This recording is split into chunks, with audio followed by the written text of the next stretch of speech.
নমস্কার বন্ধুরা, আমি রাত্রি বলছি। বড়দের প্রণাম আর ছোটদের ভালোবাসা জানিয়ে শুরু করলাম আজকে একটা নতুন ধরনের ভিডিও। আজকে অর্থাৎ 6 জুলাই আমার জীবনের একটা অন্যতম দিন। আজকে আমাদের 25 বছরের বিবাহবার্ষিকী। বরমশাই বলল, চলো কিছু একটা কিনে দিই। সেই মতো রেডি হয়ে চলে এলাম বউবাজারের পিসিচন্দে। ওখানে এসে নিজের পছন্দ মতো একটা গয়না আমি কিনে নিলাম। কিন্তু এই ভিডিওটা আনতে তোমাদের কাছে আমার অনেক দেরি হয়ে গেল। মাঝে একটা অঘটন ঘটে গিয়েছিল, পরে পুরো গল্পটাই তোমাদের সামনে বলছি। 5 জুলাই রাত্রিবেলায় আমরা কর্তাগিন্নি মিলে পুরানো অ্যালবাম উল্টাতে থাকছি আর পুরানো স্মৃতি হাতড়ে বেড়াচ্ছি। প্রতি বছরই এই 5 জুলাই রাত্রে আমরা দুজনে মিলে এই পুরানো অ্যালবাম ঘাঁটাঘাঁটি করি। যে বিছানার চাদরটা দেখছো, ওইটাও কিন্তু আমার বিয়ের বিছানার চাদর। এই 25টি বছর আমি প্রতিবার এই দিনে বিছানায় পাতি আবার সযত্নে তুলে রেখে দিই। এই অ্যালবামের কিছু ছবি তোমাদের সাথে তুলে ধরছি আর তোমাদের সাথে একটু গল্প করে নিচ্ছি। 12টা বাজতে চলেছে, ঘড়ির কাঁটা 12টা পেরিয়েছে। এই সময় হাজির হলো আমার ছেলে, আমার জায়ের ছেলে আর বৌমা, অর্থাৎ আমার বড় ছেলে বউ। আমাদের জয়েন্ট ফ্যামিলি, শ্বশুরমশাই আর 4 ভাই, কিন্তু 2 ভাই আমরা কলকাতাতে থাকি একসঙ্গে। রাত্রি 12টার সময় ওরা আমাদের সারপ্রাইজ গিফট দিল। কেক এনে হাজির, বললো চলো কেক কাটবে। তাই নাইট ড্রেস পরে কেক কাটতে বসে গেলাম। যাও আমার পাশে বসেছে, এ হচ্ছে আমার মেজো জার শাশুড়ি, একমাত্র ছেলের বৌমা। দাদা ভাইকে আমরা প্রায় 12 বছর হলো হারিয়েছি। সেই গল্প তোমাদের সাথে আজ শেয়ার করব। কেক কেটে দুজনকে খাইয়ে দিলাম, আর বাকি ছেলে মেয়ে সমস্ত সবাইকে খাইয়ে দিচ্ছি। রাতটা বেশ ভালোই কাটলো, সবাই মিলে একটা বেশ এনজয় করলাম। ছেলে আমাদের কিটক্যাট দিল, আর বর তো কেক খাইয়ে দিল, আর সবাই কয়েকটা সেলফিও তুলে নিলাম। মনের আনন্দে ঘুমোতে চললাম পরের দিনের জন্য। পরের দিন সকালবেলায় বরমশাইকে ধরে বেঁধে পুজো দিতে নিয়ে গেলাম। বাড়ির ঠাকুরের জন্য সব মালাও কিনে নিয়ে এসেছি, মালাও পরানো হয়ে গেছে। বরমশাই বলেছে আজ বাড়িতে কোনো রান্না নয়। আমার বিয়েতে যে রাঁধুনি রান্না করেছিল তাকে খাবার অর্ডার দিয়েছে, সেই আজ খাবার দিয়ে যাবে বাড়ির সবারই। 25 বছরটা খুব বড় করেই পালন করবো ভেবেছিলাম, কিন্তু বললাম না, একটা দুর্ঘটনা ঘটে গিয়েছিল। আমার এই ভাসুর, অর্থাৎ আমার দাদা ভাই, ওনারও 25 বছর যখন আমরা অ্যারেঞ্জমেন্ট করছি, তখন দাদা ভাই কিছুদিন আগেই মারা গিয়েছিল। সেই জন্য আমার শাশুড়িমা বলে 25 বছর আমাদের করতে নেই, বাধা আছে। সেই অনুযায়ী আমরা বড় করে পালন করব না ভেবেইছিলাম, কিন্তু তাও সেই অঘটন একটা ঘটেই গেল। এলো 6 জুলাই, চলো গল্পটা সেরে নিই। দাদা ভাই ওকে নিয়ে নানির মুখে বসেছে, এইদিকে আমিও সন্ধেবেলায় কনের সাজে হাজির। বরমশাইও নিদবরকে সাথে নিয়ে বিয়ে করতে বেরোনোর জন্য তৈরি হয়ে গেছে। এ হচ্ছে দোনো, বললাম না বড় ছেলে, আজ 25 বছর আগে ও এরকম ছোট্ট ছিল। শাশুড়িমা বরকে বউ আনতে পাঠাচ্ছে, সেই সব ছবি আমি এখানকার অ্যালবাম থেকেই পাই। আমার বিয়ের অ্যালবাম কখনো আমার বাপের বাড়ি গেলে তোমাদের সাথে শেয়ার করব। বরের গাড়ি এসে হাজির, বর চলল বিয়ে করতে। এই বিয়েটাও একটা বেশ মজার ব্যাপার। আমার মামা বাড়ি যেখানে, ওদের দেশ বাড়িও সেখানে। ওই দেশ বাড়িতেই বিয়ে হয়েছিল, অর্থাৎ বাঁকুড়া জেলার ইন্দাস গ্রামে। বর পড়াশোনে বসে হাজির হয়েছে, আর লোকজন সব কোলাহল জুড়ে দিয়েছে।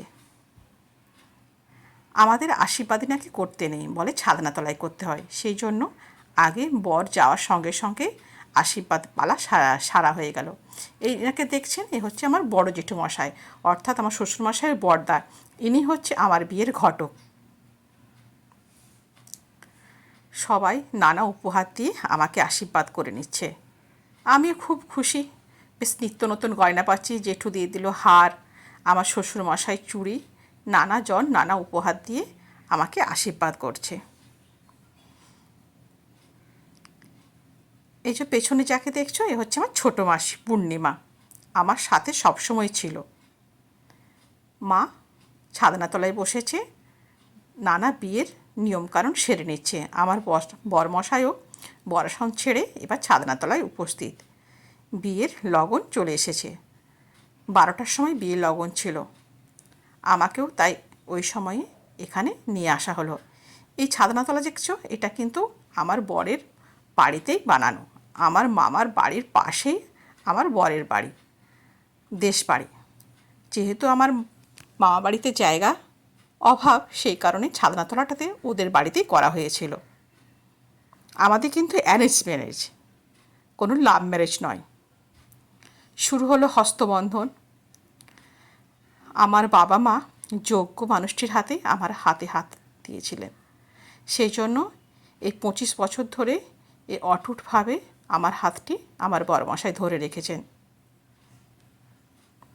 বিয়ের মঞ্চে সবাই বসে পড়েছে, পেছনে বরযাত্রীরা এলো। সেই সন্ধিক্ষণ, সিঁদুরদান। এক পলকে নিজের ঠিকানা বদলে ফেললাম।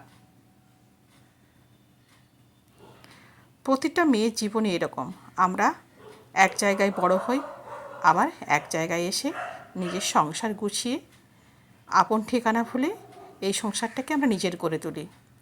নানা বিয়ে রিচুয়াল চলছে। আর এটা হচ্ছে আমাদের শ্বশুরবাড়ির লক্ষ্মী দালান। মা লক্ষ্মীকে নমস্কার করে এবার বিদায়ের পালা শুরু হলো। এই দিনটিও আমাদের মেয়েদের কাছে খুবই আবেগের। মা কত কাঁদছে, আমিও কাঁদছি, পরের বাড়িতে চলে যেতে হবে। চলে এলাম কলকাতায়। দীর্ঘ 4 ঘন্টা অতিক্রম করে এসে হাজির হলাম শ্বশুর বাড়িতে। বুক ভয়ে দুরু করছে। একটা গ্রামের মেয়ে, আমার মেদিনীপুর জেলায় আনন্দপুর গ্রামে বাড়ি। সদ্য গ্র্যাজুয়েশন করেছি, বিয়ের সম্বন্ধ রেডি হয়ে গেল। খুব অল্প বয়সে আমার বিয়ে হয়েছে, 21+। আমার বরেরও তাই, 24+। আমরা খুব বেশি ছোট বড় নই। এখানে বিয়ের নানা রিচুয়াল চলছে, কড়ি খেলা, সবাই আশীর্বাদই করলো, নানা মজার ঘটনা ঘটছে। ধান কাটা, সমস্ত রিচুয়ালই আমি পালন করলাম। শাশুড়ি মা আমাকে কোলে তুললেন, তার সাথে যাও আমাকে কোলে তুলে নিল। এলো 8 জুলাই, আমার বৌভাতের দিন। নতুন সাজে আমি সেজে সজ্জিত। তোমরা বলো বন্ধুরা, আমাকে কেমন লাগছিল, আর আমার বরমশাইকেই বা কেমন লাগছে। 25 বছর বাদে এই ছবিগুলো দেখতে দেখতে মনে হচ্ছে এই তো সেদিন। শ্বশুর শাশুড়ি, এখানে জেঠু জ্যাঠাইমা। এই জেঠু আর আমার শ্বশুর, আমরা এখানে একসাথে থাকি। অবশেষে এলো কনেযাত্রীর গাড়ি। আমাদের হাসি আর ধরে না, মা ছোটো মামা এসেই ছুটে এসেছে আমাকে দেখাশোনা করতে।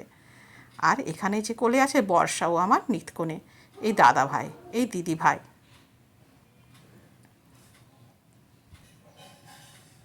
আমাদের জয়েন্ট ফ্যামিলি, কিন্তু আমরা খুব মজা করে কাটাই। সারা দিন নানা গল্প গুজব আনন্দ আমাদের কেটে যায়। কিন্তু তারই মাঝে দাদাভাই আজ আমার মধ্যে নেই। সেই দুঃখটা আমাদের মাঝে মাঝেই খোঁজা দেয়। দাদাভাইয়ের মুখে সবসময় হাসি লেগেছে, তোমরা দেখছো, এ হচ্ছে দাদাভাই। এখানে জেঠুমা, আমার শাশুড়ি, আর দোনো অর্থাৎ বরের নিতবর বা অর্থাৎ আমার বড় ছেলে। এই ছবিগুলো যতই দেখি ততই ভালো লাগে, সেই জন্য তোমাদের সাথে একটু শেয়ার করলাম। এ হচ্ছে আমার ছোটো ভাই। ছোটো ভাই সদ্য মাধ্যমিক দিয়েছে, রেজাল্ট বেরিয়েছে 2 দিন আগে। আমাকে রাখতে এসেছিল ও। বরমশাও ধুতি পাঞ্জাবি পরে বউ ভাতের অনুষ্ঠানে সেজে হাজির। দুর্দান্ত দেখতে লাগছিল ওকে। এটা হচ্ছে আমার ফ্যামিলি, আমার বাবা মা।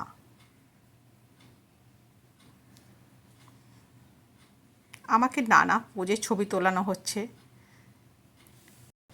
মা আর শাশুড়ি মাঝে আমি, এখানে 2 মাসিমণি, মেজো মাসি, ছোটো মাসি, আর ছোটো মাসির 2 ছেলে, মেসোমশাই।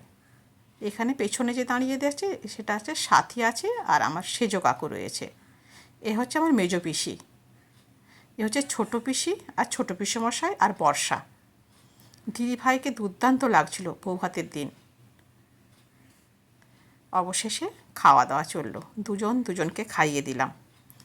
আর 25 বছর বাদে আজকের দিনে আমার বাড়ির খাওয়া দাওয়া।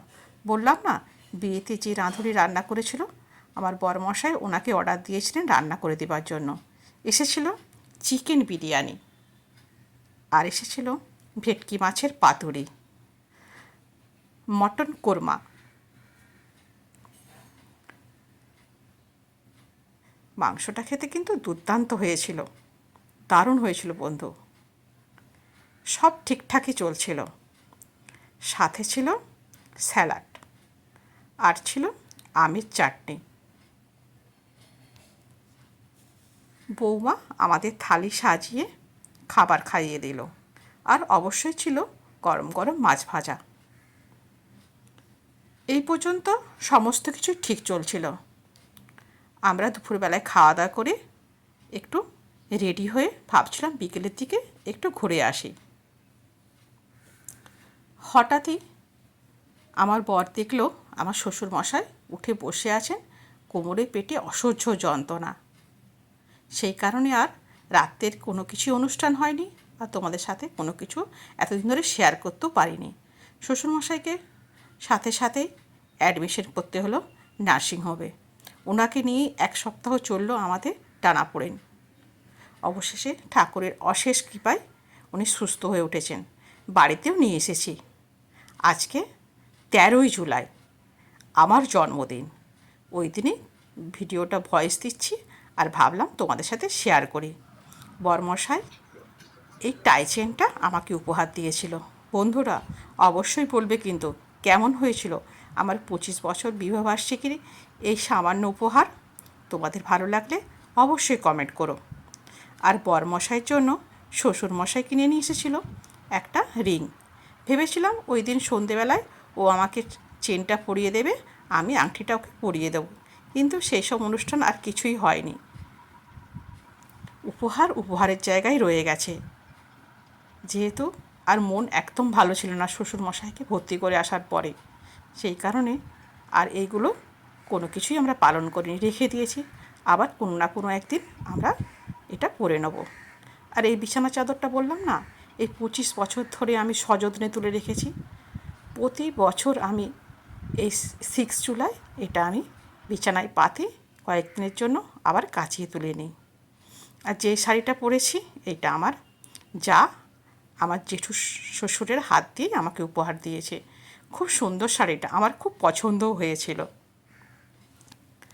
আর সবচেয়ে ভালো গিফট পেয়েছি আমার বড় ছেলে, অর্থাৎ আমার ভাসুরের ছেলে দনুর কাছ থেকে। ও ওই দিন রাত্রিবেলাতেই আমাদের কাছে নিয়ে এলো একটা দারুণ উপহার, যেটা আমার খুব মনের মতো। একটা ম্যাজিক আয়না। আয়নাটাতে এদিকে আমি নিজের ছবি দেখতে পাচ্ছি এই অবস্থাতে, কিন্তু এই লাইটটা জ্বাললে ভেতরে একটা ছবি সেট করেছিল, যেখানে ছিল আমার দাদাভাই, দিদিভাই, দোনো আর আমরা দুজন। এই দাদাভাই আমার মধ্যে নেই আজ, কিন্তু এই ছবিতে আমি সারাক্ষণ ওনাকে দেখতে পাই। 25 বছর অনুষ্ঠানে যেন দাদাভাইও এসে হাজির হয়েছে। দেখো, 25th অ্যানিভার্সারি। কিন্তু বন্ধুরা তোমরা সবাই আশীর্বাদ করো, আমরা যেন এইভাবে একসাথে আরও 25 বছর খুব ভালোভাবে কাটাই, সুস্থ শরীরে সুস্থভাবে। তোমরা সবাই ভালো রেখো, ভালো থেকো, আমাদেরও ভালো রেখো, আমাদেরকে একটু আশীর্বাদ করো। আজ তাহলে এই পর্যন্তই। দেখা হবে আবার নতুন কোনো ভিডিওর সাথে তোমাদের সঙ্গে করে নিয়ে। সবাই ভালো থেকো, সুস্থ থেকো। ধন্যবাদ।